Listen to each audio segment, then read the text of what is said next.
Baik, saya buka. Assalamualaikum warahmatullahi wabarakatuh. Saya Indah Magdalena, NPM 18751026 dari Agribisnis semester 5A. Di sini saya akan menjelaskan tentang barang publik, eksternalitas dan hak kepemilikan yang beranggota dengan Ima Septiana dan Indah Sapitri. Baik, langsung ke materinya saya saja.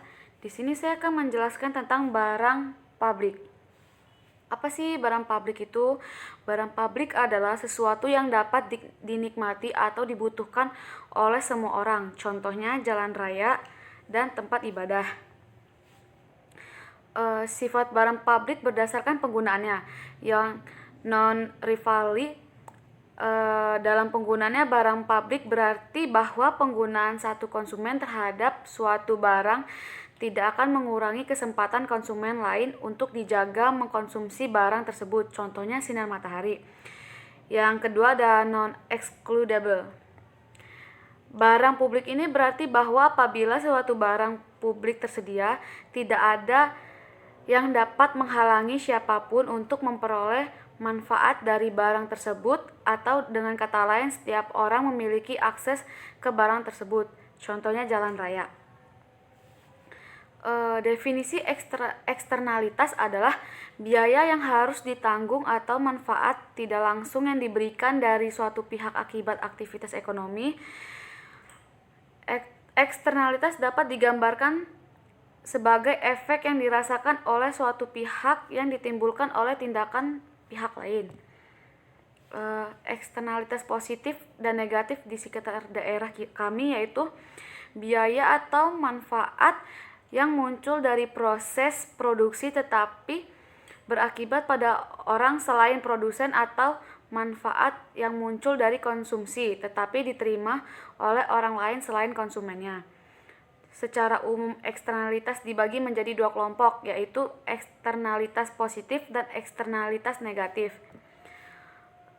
Eksternalitas positif adalah dampak yang menguntungkan dari suatu tindakan yang dilakukan oleh suatu pihak terhadap pihak lain tanpa adanya kompensasi dan pihak yang diuntungkan. Contohnya eksternalitas positif yaitu eksternalitas dari produksi tempe memberikan manfaat bagi konsumen seperti ibu rumah tangga dan pelaku usaha lainnya seperti produsen keripik tempe. Baik, saya Indah Sapitri. Di sini saya ingin melanjutkan materi yang telah disampaikan oleh Indah Magdalena mengenai eksternalitas negatif. Eksternalitas negatif adalah efek samping yang negatif dari suatu tindakan dari pelaku ekonomi yang diderita oleh pihak yang tidak terlihat dalam tindakan ekonomi tersebut. Contohnya, eksternalitas produksi negatif limbah tempe, yaitu jika tidak dikelola dengan baik akan mengganggu lingkungan sekitarnya. Yang kedua, contoh eksternalitas negatif merokok. Merokok dapat menimbulkan efek negatif bagi perokok, tidak hanya bagi perokok tetapi juga bagi kesehatan orang lain di sekitar perokok. Solusinya yaitu membatasi eksternalitas adalah melalui peraturan. Misalnya, pemerintah dapat membuat peraturan larangan merokok di tempat umum.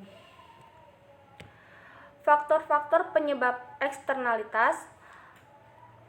Eksternalitas timbul pada dasarnya karena aktivitas manusia yang tidak mengikuti prinsip-prinsip ekonomi yang berwawasan dalam lingkungan.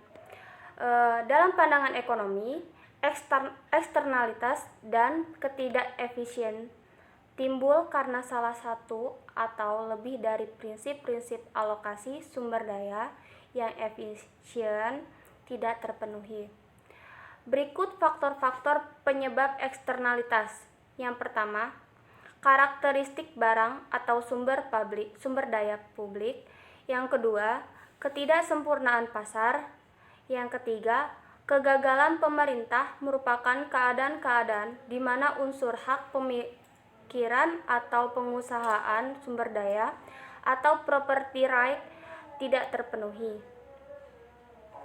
Cara penanganan eksternalitas negatif. Pencemaran lingkungan yang terjadi akibat dari pengolahan limbah yang kurang tepat dapat diperkecilkan dengan memanfaatkan limbah secara maksimal sebagai sumber energi yang dapat diperbarui, terutama untuk meningkatkan produksi pertanian. Salah satu cara pemanfaatan limbah adalah penggunaannya sebagai pupuk, karena dalam limbah cair, industri tempe terkandung dalam senyawa organik yang cukup tinggi, seperti sakarida, lemak, dan protein yang sangat dibutuhkan oleh tanaman. Kemudian, contohnya, kangkung darat, salah satu tanaman sayuran berpotensi yang menduduki peringkat kedua setelah bayam. Sayuran ini digemari oleh seluruh lapisan masyarakat. Cara penanganan yang tepat dan bermanfaat bagi semua perilaku konsumen, pengolahan limbah cair tempe dengan sistem anaerobik dan biogas juga dapat dilakukan untuk memanfaatkan limbah tempe. Proses anaerobik akan menghasilkan gas metana yang dapat dimanfaatkan dalam proses produksi tempe, sehingga mengurangi biaya produksi. Selain itu, pengolahan limbah cair tempe menjadi nata de soya merupakan salah satu solusi yang digunakan untuk mengatasi pencemaran lingkungan dan menghasilkan produk bernilai ekonomi tinggi. Assalamualaikum warahmatullahi wabarakatuh. Perkenalkan, nama saya Ima Septiana, NPM 18751025. Di sini saya akan menjelaskan tentang hak kepemilikan di sekitar daerah. Hak kepemilikan dapat didefinisikan sebagai hak-hak untuk memiliki, menggunakan, menjual, dan mengakses kesejahteraan. Wujud kepemilikan di sini dapat berarti kepemilikan secara non-fisik maupun tidak. Ekonomi kapasitas melihat bahwa hak kepemilikan yang harus dijaga adalah hak kepemilikan individu. Sementara ekonomi kapasitas beranggapan bahwa hak kepemilikan yang harus dijaga adalah hak kepemilikan negara. Di sini ada contoh hak kepemilikan. Yang pertama yaitu hak kepemilikan individu usaha rumah makan, dan yang kedua yaitu hak kepemilikan individu usaha lahan pertanian. Baik, sekian presentasi dari kami. Bila ada salah, kami mohon maaf, kepada Allah kami mohon ampun. Sekian, wabillahi taufiq wal hidayah. Wassalamualaikum warahmatullahi wabarakatuh.